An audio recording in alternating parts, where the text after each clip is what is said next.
po më thonë nga regjia që gruaja e Kellit ka bërë një reagim live, na ka dërguar një mesazh, nuk e di.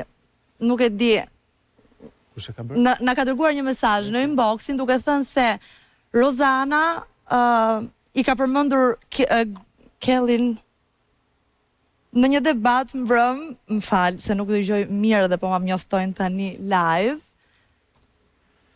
Do të jetë situata kur Rozana mbrëm ka folur me Kellin. Ka folur me Kellin, po, më falni. Ka folur me Kellin. Çështje flokësh. Çështje flokësh, se ka përmendur një grusht flok. Po, dhe ishte në shprehet shumë e ndinjuar. Çfarë ke për të thënë?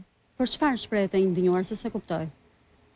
Ajo është shqetësuar sepse mendon se flokët ja ka përmendur për atë dhe sëmundjen që ajo po kalon. Absolutisht jo. Problemi flokëve ishte shkulja e flokëve që Kelli i përmendi Rozanës si e kapur për flokët. Erisa unë duke qenë se të vlerësoj shumë, nuk e mendoja që do ta mendoje këtë gjë, pasi ne kemi kaluar një situatë të tillë me mamin. Pra, kur mamaja jon ka qenë smur, flokët e saj binin tufa-tufa dhe ne kemi. Edhe një herë ta sqaroj.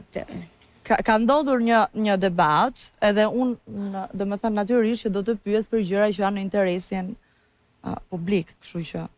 Jo, sigurisht. Sigurisht, po unë duat të sqaroj bashkëshortën e Kellit. Patjetër, jemi këtu për këtë. Nuk ka absolutisht asgjë, ndoshta ka keq kuptuar, por jam e sigurt që ajo që Rozi ka thënë është fakti që ata e akuzuan që është kapur për flokësh me dikë. Dhe kjo ishte ajo që Rozi ka dashur të thotë. Absolutisht asgjë tjetër. Okej. Edi mund të bëjë një ndërhyrje të fundit se jam munduar të analizoj gjithë përgjigjet e Andetës me të gjithë përplasjet që Rozana ka pasur në Big Brother dhe vuar e diçka në fakt, pavarësisht përplasjeve, ju flisim prap me respekt dhe me një fytyrë pozitive për banorët që janë brenda apo jashtë apo persona të tretë që kanë pasur përplasje me Rozanën. Me Neda Balluku nuk e pash këtë gjë, sepse dua të t'rikujtoj që sepse Neda nuk është vetëm ta mbaroj.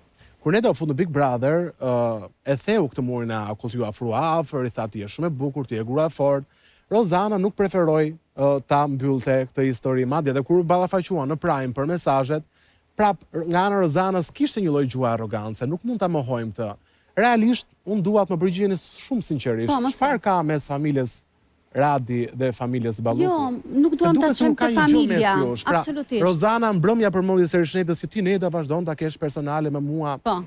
Pra, duhet kuptuar, dhe Neda në këtë rast, se është një pozicion që duhet të thot atë çfarë realisht nuk e kuptoj. Atë çfarë duhet kuptuar dhe Rozana në këtë rast. Atë çfarë realisht e kupton ti mjaftueshëm. Jo, ke një orë që po e mendoj këtë. Pse nuk e mendon? Jo, nuk duhet ta zgjasim muhabetin.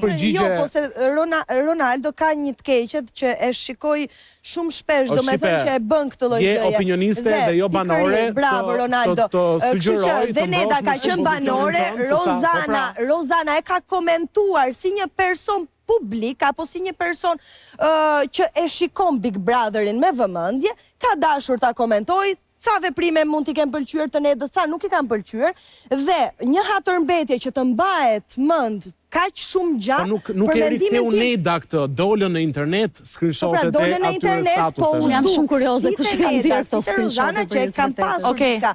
Në fillim base Rozana jo, po duke parë që agravonte situata në çdo Prime. Je bër fan se Rozanës se ke 3 muaj që kritikon. Unë flas realitetin, unë shikoj, unë e shoh Big Brotherin pa pëlqyer. Po pra, sepse unë nuk kam asnjë pëlqim aty brenda. Është shumë e qartë, do doja. Opinioniste që diskutoj lojën. Po shipe. Po, okay, shumë e qartë. Nuk kemi edhe shumë kohë në dispozicion, do doja të të pyesja. Jam tifoze. Pak Andetën kë shet ti kundërshtar më të fortë për Rozanën? Kësho kundërshtar, apo kë mendoj se duhet t'jetë përballë Rozit? Kë mendon ti?